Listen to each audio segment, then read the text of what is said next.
Hi friends, welcome to பிட்சாஸ் kitchen. பாருங்க, அழகான மரவள்ளி கிழங்கு அல்வா செய்திருக்கிறேன்.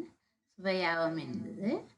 மரவள்ளி கிழங்குல பல்வேறு பொருட்களை நாங்கள் செய்கிறது, ஆனால் அல்வா செய்கிறது குறைவு. மரவள்ளி கஞ்சி, மரவள்ளி பொரியல், மரவள்ளி கறி, இன்றைக்கு அல்வா செய்ய போகிறேன். இதுக்கு ஒரு 1/2 கிலோ கிட்ட மரவள்ளி கிழங்கு எடுத்திருக்கிறேன். இந்த மரவள்ளி கிழங்குக்கு ஒரு தேங்காய் உடைச்சிருக்கிறேன்.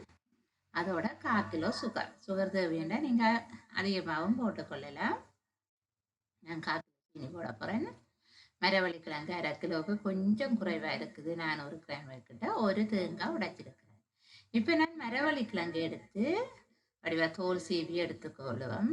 இதுக்கு தோல் சீவுறதுக்கு ஈஸியான முறை, அப்படியே முழுசாக வச்சுட்டு நீளமாக ஒரு கோடு கீறிட்டு இன்னொரு சைட்டில் கீறிட்டு அப்படியே இழுத்து விடுங்க. இழுக்க தோல் கலையிடும். இப்படி தோல் கலருமா இருந்தா அந்த மரவள்ளி கிழங்கு நல்ல மரவள்ளி கிழங்கு அவியும் மிளகு வாண்டுவாங்க.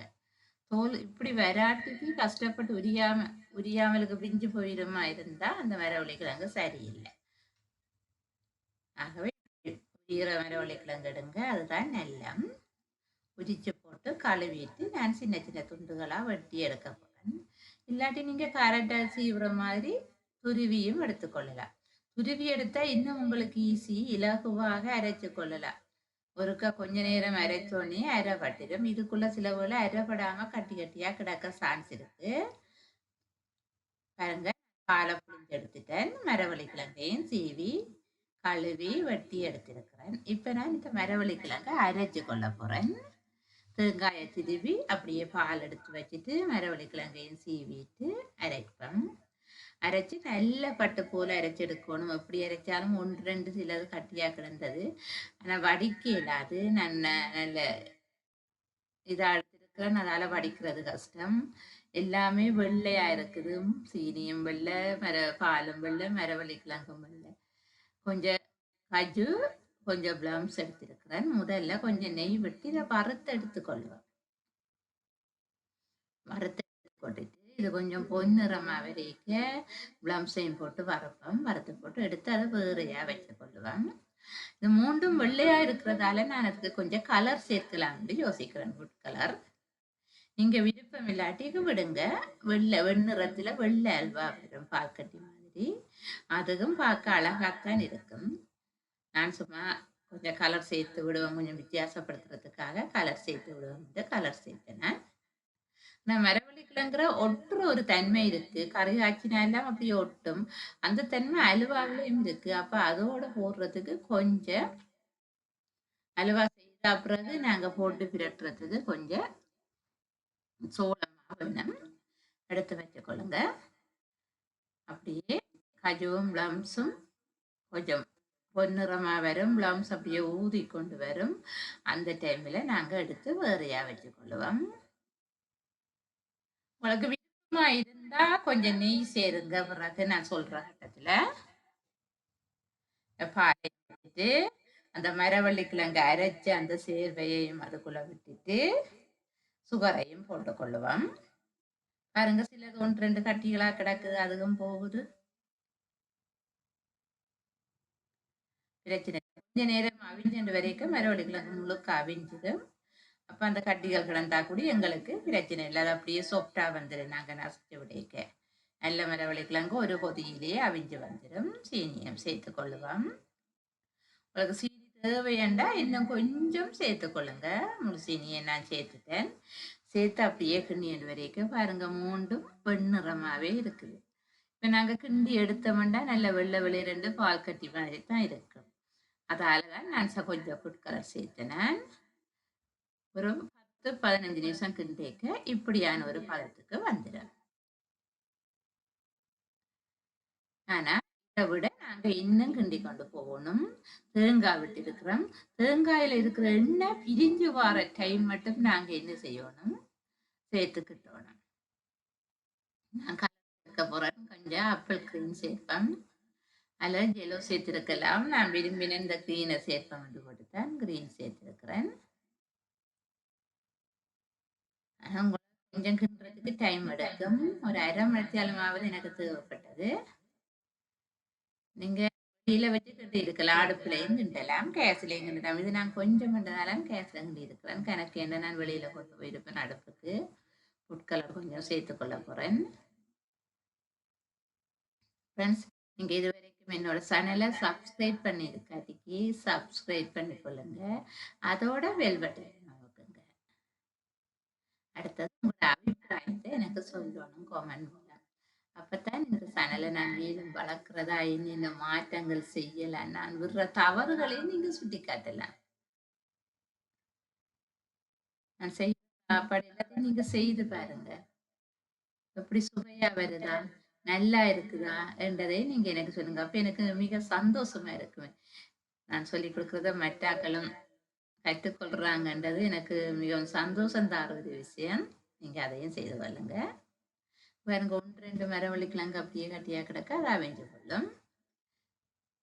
நான் இடையே எடுத்து விட்டேன். அதை கலர் காணாது, கலர் வர இல்லை, இன்னும் கொஞ்சம் ஃபுட் கலர் சேர்ப்போம். சேர்த்தா தான் கொஞ்சம் கிரீன் சேர்த்துருக்கிறதா இருந்தா அது கண்ணுக்கு தெரியக்கூடிய அளவுக்கு அந்த கலர் இருக்கணும். இவ்வளவு சேர்த்தனடா காணும். நீங்க உங்களுக்கு விருப்பமான கலர் சேர்த்துக் கொள்ளுங்க.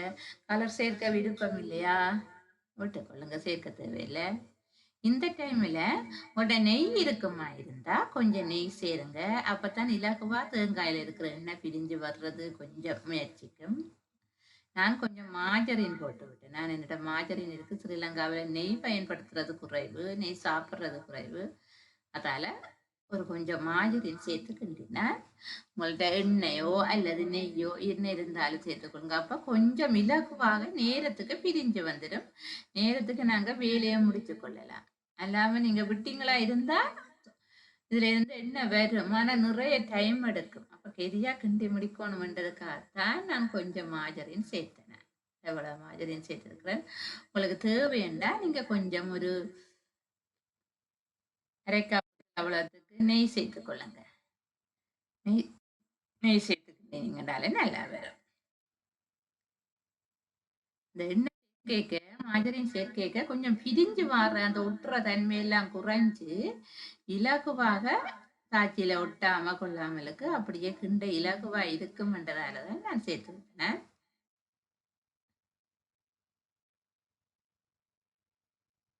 பாருங்க, இப்படி எடுத்து சாப்பிடணும் போலயும் ஆசையா இருக்கு. அப்படியே கிண்ணிட்டு வரைக்க பாக்க நெய் சேர்த்தா மரவள்ளி கிழங்குன்ற வாசம் போயிடும். மரவள்ளி கிழங்குன்னு கண்டுபிடிக்க இல்லாம இருக்கும்.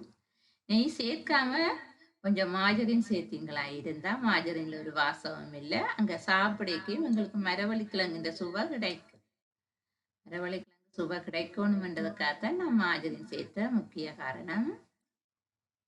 அப்படியே கிண்டிடுவாங்க. ஒரு அரை மணித்தியாலமாவது கிண்டணும். நான் சரியா 35 நிமிஷம் கிண்டினேன். உங்களுக்கு கஷ்டமா இருந்தா கேஸ்ல வச்சுக்கின்றது, கஷ்டமா இருந்தா நீங்க அடுப்பு வழியில மூட்டிட்டு கிண்டி இருக்கலாம். உங்களோட விருப்பம் செய்து கொள்ளலாம்.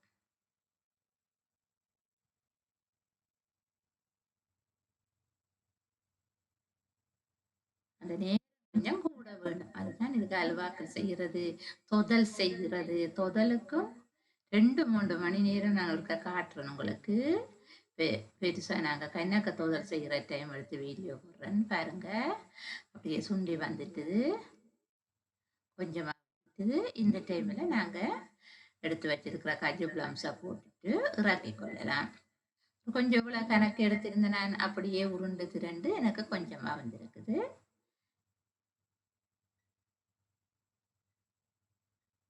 அப்படியே எடுத்து ஒரு ரேக்கு மாத்துங்க.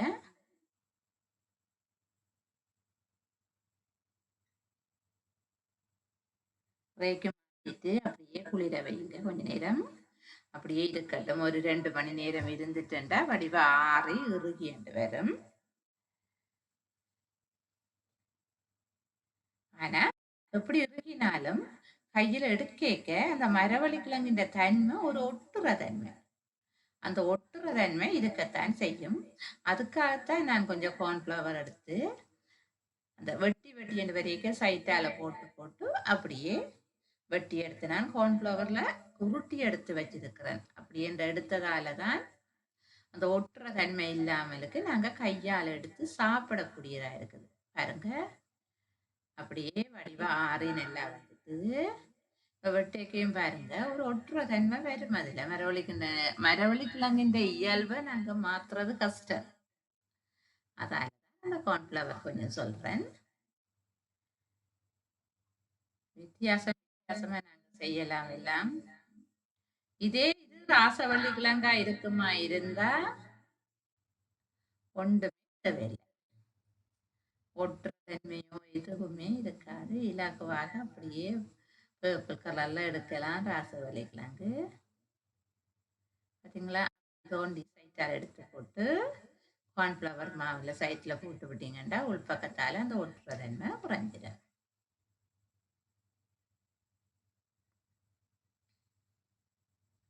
பார்க்கவே சாப்பிடணும் போல பாருங்க.